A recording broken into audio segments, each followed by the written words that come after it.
लोगों से खचाखच भरा हुआ रेलवे स्टेशन और उस पर होता है एक बॉम्ब ब्लास्ट जिसमें कई लोगों की जानें जा चुकी हैं। ये वीडियो वो है जहां आप देख रहे हैं वो तस्वीरें जो हुई हैं पाकिस्तान में घटित एक रेलवे स्टेशन जहां पर लोगों की भीड़ जमा थी और वहां एक ब्लास्ट होता है। उस ब्लास्ट में 25 से भी ज़्यादा लोगों की जानें ऑलरेडी जाने की पुष्टि हो चुकी है। 45 से ज़्यादा लोग घायल हैं, लेकिन जो स्थिति आप रेलवे स्टेशन की देख रहे हैं वो क्लियर कट बताता है कि संख्या और कहीं ज़्यादा बढ़ सकती है।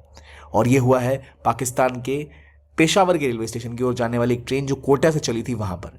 आखिरकार क्यों ये ब्लास्ट होते हैं, क्या है बलूचिस्तान की कहानी, क्या रोल है इसके पीछे बलूच लिबरेशन आर्मी का और क्यों ये मुद्दा इतना ज़्यादा बढ़ता है, आइए जानते हैं इस वीडियो में। वेलकम टू ज्ञान कोश।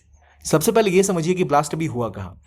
21 से 25 लोगों की जानें जा चुकी हैं, 50 के आसपास लोग घायल हैं। पाकिस्तान का रेलवे स्टेशन जो बलूचिस्तान में था वहाँ ये ब्लास्ट हुआ है और इसकी जिम्मेदारी भी बलूच लिबरेशन आर्मी ने ले ली है। और बलूचिस्तान चीफ मिनिस्टर ने कहा एक हॉरिफिक अटेम्प्ट है जहाँ पे सिविलियंस को मारा गया। और ये ब्लास्ट आज दोपहर में ही हुआ है। और रेलवे स्टेशन पे ब्लास्ट होना हमेशा जहाँ बहुत भीड़ होती है एक बहुत बड़ी दुर्घटना है।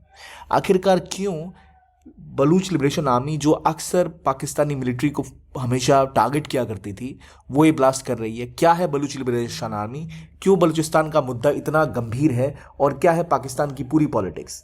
सबसे पहले ये समझिए आखिरकार बलूचिस्तान है क्या।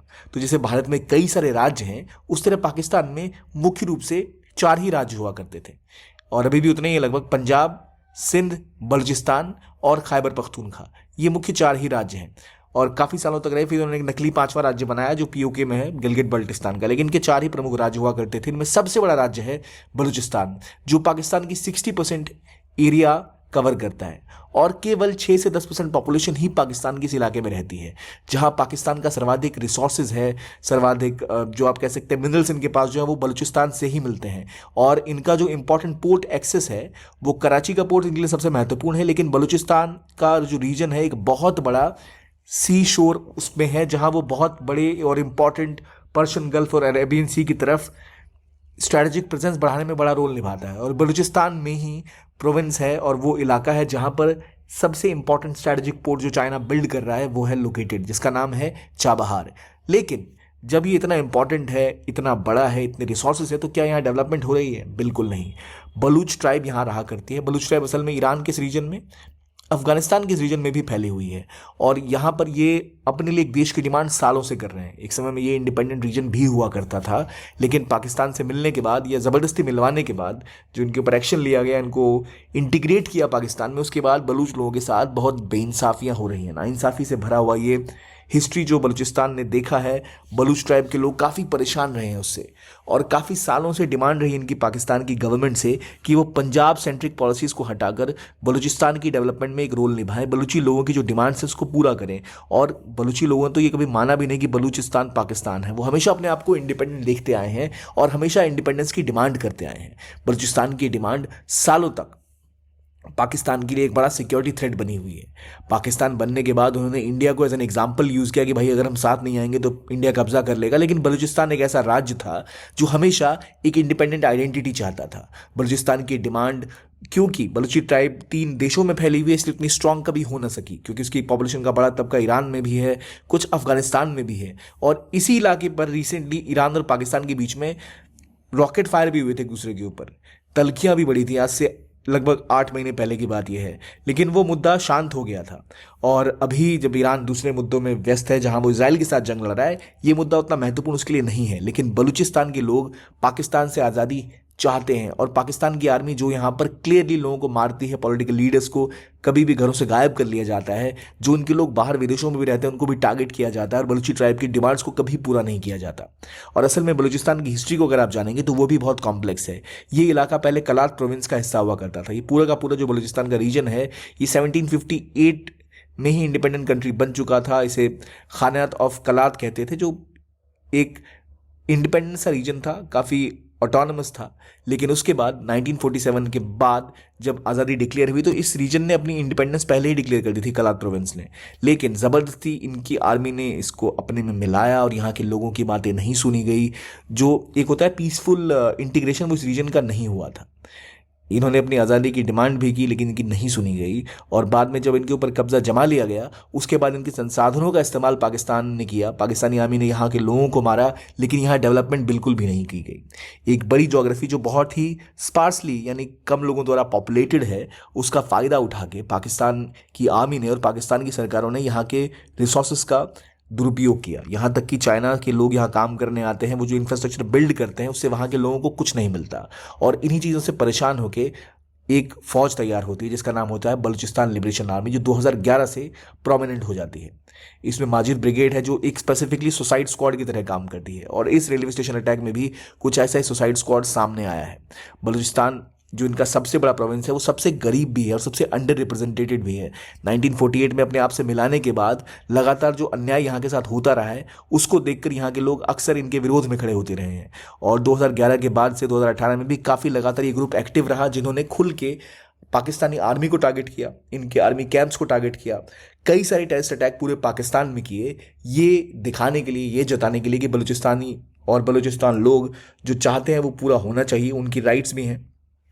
इस पूरे रीजन में इंसर्जेंसी हमेशा बढ़ती रही, विद्रोह की आग हमेशा सुलगती रही, लेकिन पाकिस्तान की सरकार ने कभी इनके राइट्स को पूरा नहीं किया। तो जब बलूचिस्तान लिबरेशन आर्मी बनी, फॉर्म हुई, तो उसने लगातार पाकिस्तानी आर्मी के ऊपर अटैक किए। कहा यह भी जाता है कि इनका कनेक्शन टीटीपी, तहरीक तालिबान पाकिस्तान जो है, यानी जो तालिबान है जो पाकिस्तान पे हमले करता है, उसके साथ भी मिलकर कभी कभी अटैक करते हैं। हालांकि पाकिस्तान ने आरोप इंडिया पे लगाया कि भारत जो है बलूचिस्तान लिबरेशन आर्मी को फंड करता है, लेकिन ऐसा कुछ है नहीं।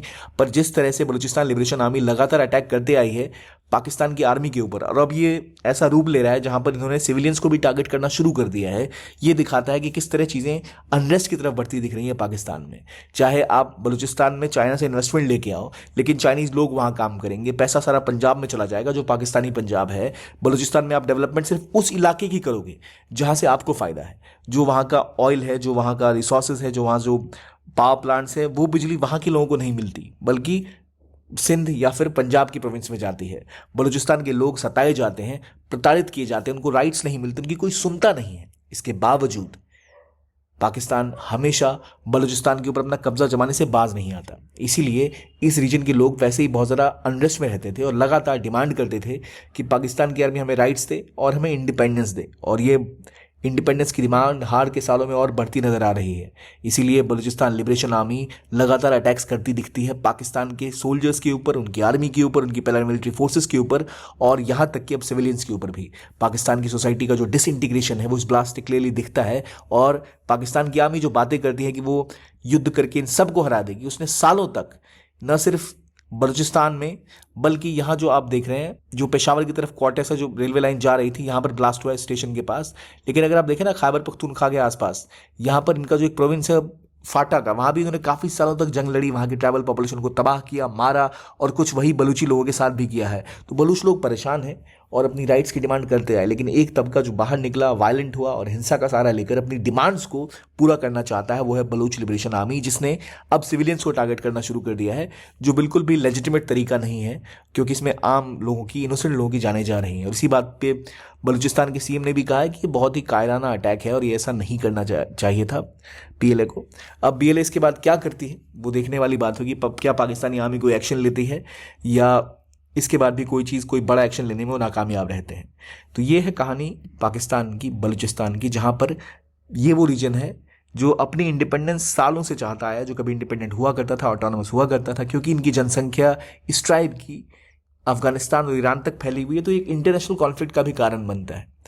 चाहे ईरान पाकिस्तान की स्ट्राइक हो या फिर अफगानिस्तान पाकिस्तान के झगड़ों में भी बलूची ट्राइब और बलूची इलाकों को लेकर हमेशा विवाद रहा है। वो नहीं चाहते कि भाई यहाँ एक इंडिपेंडेंट किंगडम बन जाए या इंडिपेंडेंट जो स्टेट है वो क्रिएट हो जाए, कि अगर ऐसा कोई स्टेट क्रिएट होता है तो वो तीनों ही देशों की सिक्योरिटी के लिए थ्रेट हो सकता है।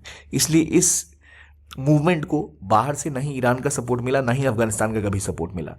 लेकिन अफगानी जो टेरिटरी है उसमें जो बलूची ट्राइब रहती है, जो ईरानी टेरिटरी में बलूची ट्राइब रहती है और जो पाकिस्तानी टेरिटरी में बलूची ट्राइब रहती है, ये वो लोग हैं जो बहुत ज़्यादा सताए जाते हैं। और ख़ासतौर पे एक बड़ा तबका जो पाकिस्तान में है, मेजॉरिटी जो पाकिस्तान में ही है, उनकी स्थिति तो सबसे बदतर है। इसलिए बार बार इंडिपेंडेंस की डिमांड वो करते ही रहते हैं और इसीलिए ये अक्सर बढ़ता रहता है। फ्री बलूचिस्तान मूवमेंट ग्लोबली वो इसे लीड कर रहे हैं, दुनिया भर में पोस्टर्स लगाए जाते हैं, बलूचिस्तान इज़ नॉट पाकिस्तान, बलूचिस्तान को इंडिपेंडेंस मिलनी चाहिए, वो इंडिपेंडेंट होना चाहिए। लेकिन पाकिस्तान आर्मी और पाकिस्तानी लीडर्स ने कभी बलूचिस्तानी लोगों की या उनकी डिमांड्स की बात नहीं सुनी और वो अलग अलग मुद्दों पर ध्यान भटकाने का काम करते रहे। अब ये अटैक्स जब टेररिज्म का शेप लेते जा रहे हैं तो पाकिस्तान की सोसाइटी के लिए एक बड़ा प्रश्न चिन्ह है। देखते हैं आगे क्या होता है और शायद इसमें और लोगों के भी जाने जाएंगे, जो बहुत ही दुखद है। और क्या बलूचिस्तान की जो डिमांड है उसको और पुश मिलेगा या BLA और अटैक्स करेगी, वो तो आने वाला समय ही बताएगा।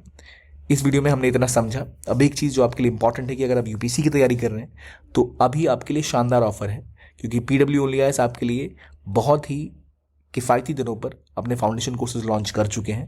अगर आप 2025 के लिए प्रिपेयर कर रहे हैं तो प्रहार और टाइटन इंग्लिश और इंग्लिश का, 2026 के लिए प्रिपेयर कर रहे हैं तो संकल्प इन इंग्लिश, टाइटन इंग्लिश में, और जिसमें आपको live classes, recorded classes GS की मिलेंगी, CSET की क्लासेस मिलेंगी, GS की बुक्स मिलेंगी, डेली MCQ और मेंस के क्वेश्चंस मिलेंगे और प्रॉपर कॉम्प्रिहेंसिव सपोर्ट और सॉल्यूशन मिलेंगे। और ये सब मिलेगा आपको केवल 7,999 से। यहाँ से कोर्सेज स्टार्ट हैं, एडमिशन्स ओपन है। लिंक आपको वीडियो के डिस्क्रिप्शन बॉक्स में या कमेंट सेक्शन में आराम से पिन मिल जाएगा, जहाँ से आप जाकर इसको एनरोल कर सकते हैं और इस सुनहरे मौके का फ़ायदा उठा के अपनी प्रिपरेशन को चार चांद लगा सकते हैं।